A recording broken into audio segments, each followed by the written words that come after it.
sunt gazda dumneavoastră, psiholog Elena Harpur, iar astăzi vorbim despre o întrebare pe care mi-a spus-o cineva de câteva ori zilele acestea. De ce ne tot alegem partenerii nepotriviți? Zâmbesc pentru că este cumva o situație pe cât de evidentă, pe atât de foarte des întâlnită, însă totuși este, cred că, cel mai ușor de rezolvat dintre toate. Ne alegem partenerii nepotriviți pentru că, în mod inconștient, căutăm nevoie de siguranță și de afiliere. Când vorbim despre afiliere, vorbim de relația în care pot să mă găsesc și să mă regăsesc în modul cel mai mulțumitor, mai confortabil și mai în siguranță decât toate celelalte. Vorbim despre relația de iubire, așa cum înțelege fiecare iubirea. Se spune că sunt 5 limbaje ale iubirii. Sincer, aș putea să expun mult mai multe. Acestea 5 sunt în general, să zicem, niște tipologii. Pe de altă parte, limbajul în care fiecare om în parte înțelege iubirea este atât de complex încât vorbește însăși despre personalitatea și unicitatea sa. Ca atare, nu cred că pot exista două limbaje ale iubirii la fel. Aproximativ la fel, da. Că avem niște standarde și niște valori comune la nivel general, care pot valida dacă există iubirea sănătoasă sau nu, de asemenea, da. Astfel, partenerii caută fiecare dintre ei pe cineva cu care să se simtă în siguranță, în iubire și în confort. Confort psiho-emoțional, adică să aibă încredere. Sunt nevoi primare și bazale ale oricărei relații, ale oricărui om. Pentru că suntem, ca specie, creați, născuți să funcționăm în relații și nu solitari. Ca atare, este în gena noastră, în instinctul nostru, în permanență, să avem parteneri. Solitudinea este doar ca să mai clarificăm, să mai respirăm, să ne calmăm, să ne facem planuri. Dar normalitatea noastră este să fim în relație. Ca atare, nu este nimic în neregulă să căutăm relații. Ca atare, nici măcar persoanele toxice, disfuncționale, lipsite de empatie, nu sunt lipsite sau scutite de această nevoie. Ne luăm parteneri de cele mai multe ori în tinerețe pe conjunctură. S-a nimerit să fim acolo, eram colegi, eram prieteni, adică ne-am nimerit la un loc și la un moment dat am început să ne placem, să avem sentimente unul față de celălalt. Asta este o variantă. Mai este și varianta lui cup de o fudră, adică îndrăgostirea pe loc. De prima dată când te-am văzut, am știut că tu ești acel sau acela. Când discutăm despre acest cup de fudră, îndrăgostirea pe loc, spontan, îndrăgostirea la prima vedere, niciodată nu este potrivită. Sună foarte urât și dezamăgitor și sunt convinsă că foarte mulți oameni ar putea să mă contrazică acum și chiar ar fi foarte vehemenți în acest sens. Pe de altă parte, dacă stăm să ne gândim un pic, la prima vedere nu avem de unde să știm, nu avem niciun indiciu despre cine este persoana în realitate. Avem doar o imagine. Și dacă ne îndrăgostim iremediabil de această imagine, înseamnă că undeva în mintea noastră era această imagine creată și văzând la cineva această imagine, ele s-au potrivit aproape perfect și a dat această îndrăgostire bruscă.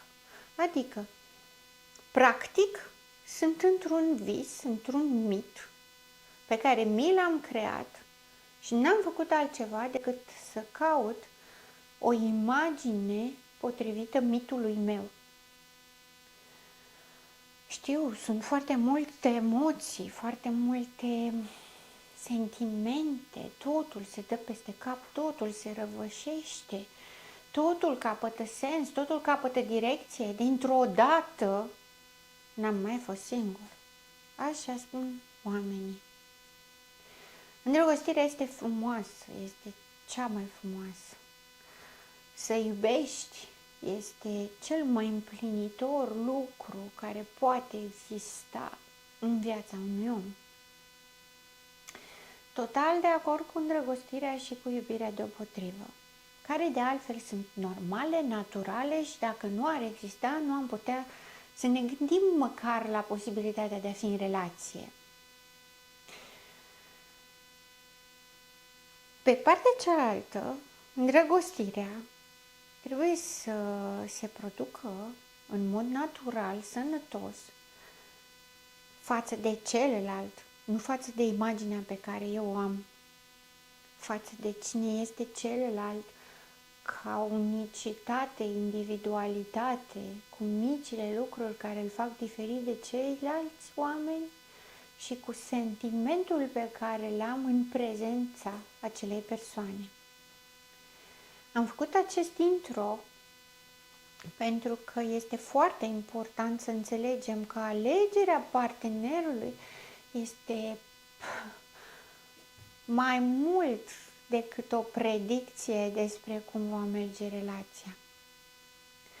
Pentru că într-o ediție anterioară am vorbit despre tipurile de atașamente. Dacă țineți minte, era vorba despre atașamentul securizant și insecurizant, iar la cel insecurizant avem 3: anxios, evitant și ambivalent. Când avem în vedere alegerea partenerului, sunt 2 modalități care funcționează instinctual, aproape automat, în mintea omului. Căutăm compatibilitatea, ușor interpretată ca o fuziune și ca să fim la fel, sau contradicția, completarea. Adică, oamenii, în general, caută la modul instinctual ori să fie cineva la fel ca ei, ori să fie cineva care are ce n-au ei. Statistic vorbind, cele mai funcționale cupluri sunt cele care sunt prin completare. Completare, nu contradicție. Special am folosit niște termeni pentru a putea face diferențierea între ele. Pentru că atunci când vorbim despre persoane care au un atașament securizant, sunt persoanele relaxate în relațiile sociale. Sunt persoanele care atunci când cunosc pe cineva se expun, dar nu într-un mod excesiv.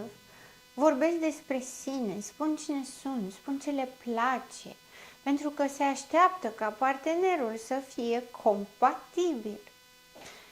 Ce tipuri de filme, ce tipuri de muzică, ce pasiuni despre științe, despre medicină, despre artă, despre orice are fiecare dintre ei. Practic, persoana cu atașament sigur caută compatibilitatea. La ce ne potrivim care sunt domeniile la care noi rezonăm și unde ne întâlnim pe parcurs să putem crea ceva împreună. Eu sunt eu și sunt ok, nu mi-e rușine cu mine, pornesc în descrierea mea exact de la cine sunt eu ca să văd dacă mă potrivesc cu cine ești tu. Eu mă respect pe mine, te respect pe tine, ca atare, relația dintre noi este o relație de împărtășire care permite construcția pe parcurs.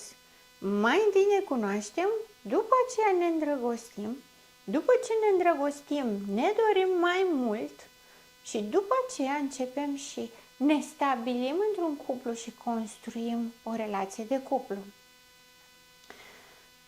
Persoana care are un atașament securizant nu se aruncă în relație, nu caută cu disperare pe cineva, ci trăiește cu sentimentul că poate căuta oricât. Important este să fie persoana potrivită pe care o simte și o regăsește potrivită. Nu la fel, nu în identificare. Pentru că la nivel general cunoaștem acești termeni, doar că în plan practic foarte multe persoane asociază această compatibilitate cu o identificare. Trebuie să gândim la fel, să ne dorim aceleași lucruri, să simțim la fel, să facem aceleași lucruri în același timp. Este cea mai mare greșeală în a confunda identificarea cu compatibilitatea. Nu sunt deloc același lucru. Compatibil înseamnă să ne potrivim și să ne regăsim pe anumite domenii, dar eu nu-mi pierd identitatea, ci doar pun împreună cu tine și ca atare amândoi avem un beneficiu, amândoi câștigăm ceva nou. Pe când atașamentul insecurizant este total opusul. Atașamentul insecurizant presupune imaturitate emoțională, după cum spuneam și data trecută. Ca atare, raportarea este de eu nu sunt ok, voi toți sunteți ok. Ca atare, eu trebuie să mă simt rușinat de mine, trebuie voi să nu știți cine sunt. Ca atare, în alegerea partenerului, alege acei parteneri față de care nu trebuie să se dezvăluie, cei care nu îl văd așa cum este, ci văd numai imaginea pe care el o creează despre cine este. Mai mult decât atât, persoana cu atașament insecurizant își creează o identitate din cine și-ar dori să fie, ignorând, ascunzând, punând deoparte, în umbră, cine este cu adevărat. Practic, vinde, cu ghilimele de rigoare, o imagine celorlalți și așteaptă să vadă cine acceptă și primește acea imagine. Ca atare, trierea va fi numai la cei care văd doar imaginea aceea și nu pun întrebări sau cei care completează imaginea. În atașamentul insecurizant, pentru că ei creează această imagine în exterior pe care ceilalți trebuie să o valideze și dacă ceilalți o validează înseamnă că este singura șansă ca persoana imatură emoțional să se creadă sau să se simtă matură, timp în care se simte totuși în postura de a înșela și frica de dezvăluire și de expunere este foarte mare pentru că pune în risc relația în sine. Persoanele anxioase caută persoane evitante. Persoanele anxioase sunt sufocante, sunt foarte demanding, cer foarte mult, așteaptă foarte mult, solicită foarte mult, sunt foarte dependente și foarte solicitante și foarte capricioase. Și pentru că sunt așa, își doresc o persoană care este calmă, rigidă, cu principii și valori, sobră, fermă, care nu este manipulabilă și nu este influențabilă și nu se lasă pradă emoțiilor, așa cum face anxiosul. Ca atare, caută exact evitantul. Iar evitantul, care este rece, calculat, distant, caută anxiosul pentru că el are nevoie să fie căutat. În evitarea lui, în frica lui de abandon, el nu se duce către ceilalți. Și atunci îi trebuie o persoană care să vină către. El nu face gesturi, el nu împărtășește și atunci îi trebuie o persoană care să caute, care să insiste, care să experimenteze tot felul de lucruri, care să-l sufoce, practic. Ca atare, anxiosul cu ambivalentul, cu evitantul, se caută în permanență. Se atrag foarte puternic, dar relațiile sunt toxice, dificile, foarte complicate, rare ori rămân împreună, pentru că rare ori se pot obișnui cu stilul acesta. Pentru anxios, pe cât de fascinantă și atractivă este răceala evitantului, la un moment dat obosește și interpretează orice gest de calmitate al evitantului ca amenințător și jignitor, umilitor, respingător practic și accesează teama de abandon și teama de respingere și intră în autoprofeție pe care va încerca să o compenseze cu mult mai multă sufocare asupra evitantului, iar evitantul va obosi cu atâta insistență și sufocare din partea anxiosului că va pleca din ce în ce mai departe și va forța astfel anxiosul să-l caute și să-l sufoce mai mult și cu cât îi cere mai mult și cu cât vine mai mult, cu atât el pleacă mai mult, obligându-l pe anxios să renunțe, împlinind astfel autoprofeția că va fi abandonat. Tocmai din acest motiv am spus mai devreme că rare ori această relație merge sau rămân împreună. Pentru că această dinamică este obositoare pentru amândoi. Pe cât de mare este atracția magnetică la care ei nu se pot opune, pe atât de mare este provocarea, frica. Ei folosesc unul pentru celălalt ca trigger pentru a crea relația asta de dependență între ei, relație care îi consumă, îi obosește și îi epuizează pe amândoi. Amândoi vor să scape și niciunul nu pot scăpa, pentru că amândoi au în continuare aceleași nevoi emoționale de stabilitate, apartenență, afiliere pe care, în mod practic, niciunul față de celălalt nu le îndeplinește, pentru că refuză să primească. Pe partea cealaltă, ambivalentul caută persoane mature, pentru că ambivalentul trăiește atât anxietatea cât și evitarea. Le are pe amândouă și se obosește singur între aceste două tipuri de comportament și ca atare caută pe cineva care poate să ofere iubire.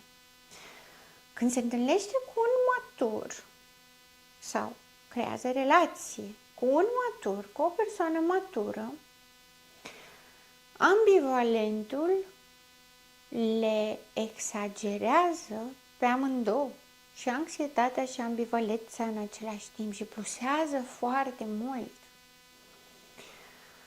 Persoana imatură emoțional cu un atașament insecurizant se așteaptă să le primească pe toate prin intermediul relației.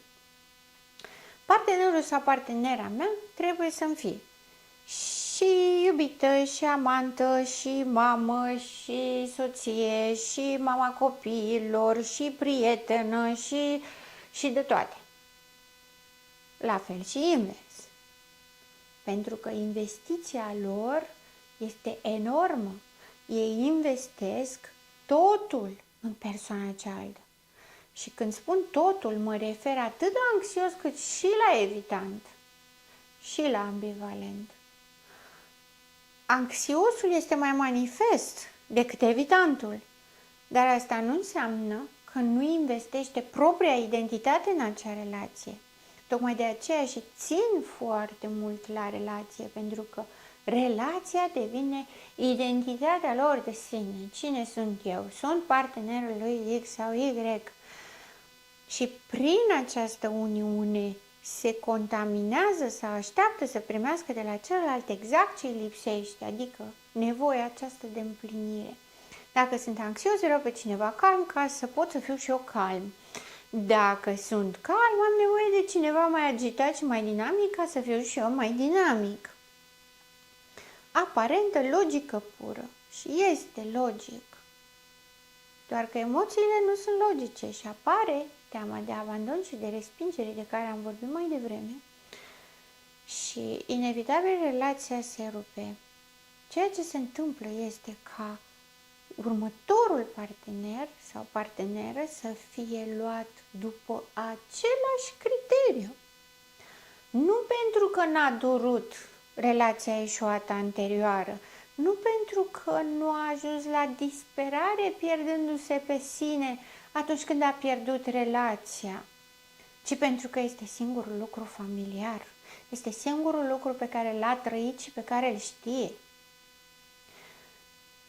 Este atașamentul, tipul de atașament care vorbește în locul său. Și nu este puțin lucru, ci este toată identitatea sa.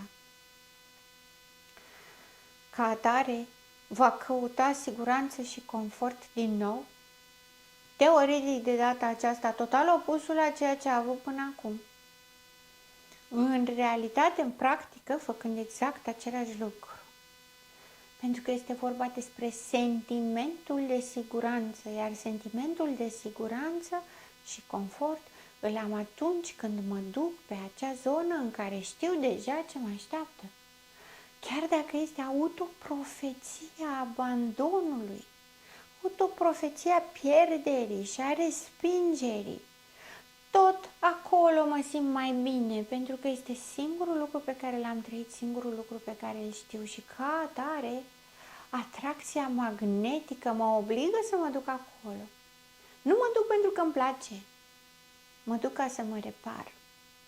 Iar această căutare este din nou și din nou, iar persoana se simte captivă ca și cum ar fi blestemată să repete aceleași patternuri de relații eșuate la infinit și ajunge să renunțe și să nu mai caute de frica unui nou eșec.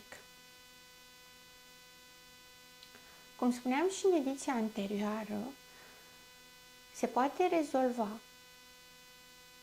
în primul rând, conștientizând tipul de atașament, conștientizând această frică, această disperare de a exista prin celălalt, de a trăi pentru celălalt, de celălalt să-mi dea ceea ce eu nu am. Asta mă face dependent de celălalt. Ca și cum eu nu mai exist dacă celălalt nu mai există. N-am cum să am confort în asta niciodată. Pentru că eu dacă nu mă am pe mine, nu pot fi într-o relație cu nimeni, indiferent ce mască frumoasă îi ofer. Pentru că nu există autenticitate, este totul fals. Iar persoana imatură se simte rușinată cu felul în care este, pentru că e foarte conștientă de dificultățile pe care le are, de temerile pe care le are. Nu e conștientă de modalitatea în care sabotează relația, sabotează chiar și alegerea partenerului pentru viitoarele relații. Dar e conștientă că ceva e în neregulă, e conștientă atunci când greșește. Și nu greșește cu rele intenții, ci greșește pentru protecție, pentru că scopul suprem este protecția de pierdere de sine, nu de celălalt. Ceea ce în relație cu un matur nu se întâmplă. Dar relațiile dintre un matur și un imatur niciodată nu merg. Iar acest lucru vreau să-l subliniez foarte clar, pentru că sunt persoane care spun, eu sunt ok, celălalt în neregulă. Nu există. Pentru că dacă relația merge, funcționează, nu la nivel satisfăcător, dar durează pe termen lung, este clar că amândoi au niște dificultăți. Nu unul e ok și altul nu e ok. Pentru că dacă unul e ok și altul nu e ok, relația nu merge, ei se separă. Când există un matur și un imatur, relația se rupe mai repede decât la imatur. Pentru că un matur ceea ce face este să expună problemele pe masă, pentru că maturul nu se teme de dificultăți. Pentru un om matur emoțional sau, altfel spus, cu atașament sigur, celălalt să aibă o problemă este o provocare. Este un lucru care îl interesează și își pun amândoi mintea la contribuție să rezolve o problemă, dar nu devine problema sa. Ceea ce, când spune acest lucru, multe persoane vor spune, vai, cum? Păi problema lui e și problema mea, problema ei e și problema mea. Noi trebuie să trăim la fel, că asta înseamnă să fim împreună. Păi, aș spune logic nu, pentru că dacă amândoi aveți aceeași problemă care vă suferă și vă face să suferiți și vă chinuie și vă destabilizează în același timp, cum, Doamne iartă-mă, ați putea să o rezolvați? Sau, mai bine spus, cine ar trebui să vă rezolve? Ceea ce face persoana cu atașament sigur este să pună problemele pe masă, să spună, ok, observ la tine că asta nu e în regulă, observ la tine că asta îți aduce dificultăți, observ că eu am spus ceva care nu este menit să te deranjeze, dar tu ai fost hipersensibil și ai considerat că asta este o jignire și ai venit cu o răzbunare și m-ai făcut să sufăr sau m-ai jignit în contul unei jigniri care n-a existat din partea mea. Aceste discrepanțe pe persoana imatură o face să se simte extrem de inconfortabil. Persoana imatură, când se pune față în față cu propriile dificultăți, nu suportă acest lucru și fuge din relație, indiferent ce tip de atașament are.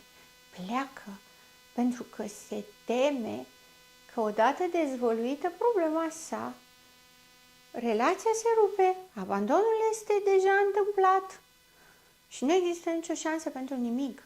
Pentru că atașamentul nesecurizant sau insecurizant este cel care produce catastrofare în minte și în suflet. Orice posibil mic pericol sau orice este interpretat ca un posibil mic pericol este o dramă și un capăt de drum. Lucru care pe matur nu numai că îl uimește și nu poate să înțeleagă cum cineva poate trăi așa cu toată catastrofa asta în permanență și tot timpul este extrem de obositor. Și mai mult decât atât, constată, indiferent cât de bune ar fi intențiile și indiferent de cât de reale și trainice ar fi sentimentele pe care le are, constată că nu-l poate salva pe celălalt de sine însuși. Și atunci renunță. Ca atare,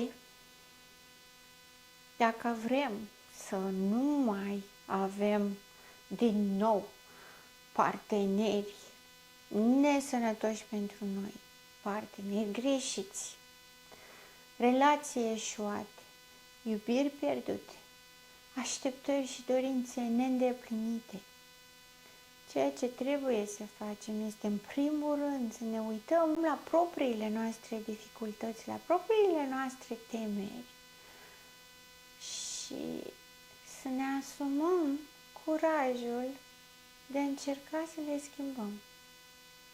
Nevoia de iubire este reală. Iubirea pe care o primește o persoană cu atașament nesigur, insecurizant, este din păcate ignorată și pierdută pentru că nu este apreciată. Este primită, trăită și imediat anulată cu frica de abandon. Oamenii aceștia nu se pot bucura de faptul că sunt iubiți pentru că se tem prea mult să nu fie părăsiți. Ori un om matur nu salvează partenerul de cuplu, ci vrea un partener de cuplu împreună cu care să evolueze. Cer să fie salvați sau se oferă să salveze numai cei care au un atașament nesigur. Însă, ei își pierd sensul în momentul în care celălalt nu trăiește iubirea așa cum ei cred că ar trebui să o trăiască. Este, după cum vedeți, această unicitate a perspectivei fiecare din partea lui și atunci nu reușesc să ajungă la un punct comun în care să crească amândoi și să se dezvolte amândoi.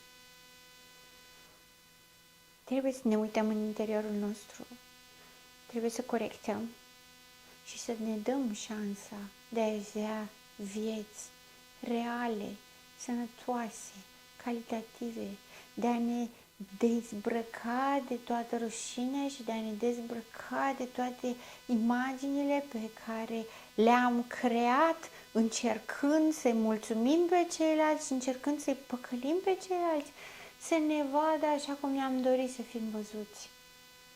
Fiecare om pe lumea asta merită să fie iubit. Mai puțin zona de patologie.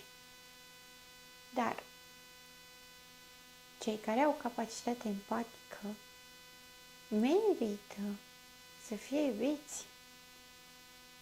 Ca atare, merită această șansă. Însă șansa trebuie să-și o ofere singuri. Nu putem salva pe nimeni de sine însuși și nu putem salva pe nimeni cu forță. Trebuie să fie o alegere proprie. Dar de putut se poate. Sunt psiholog Elena Harpur și până data viitoare rămâneți în echilibru.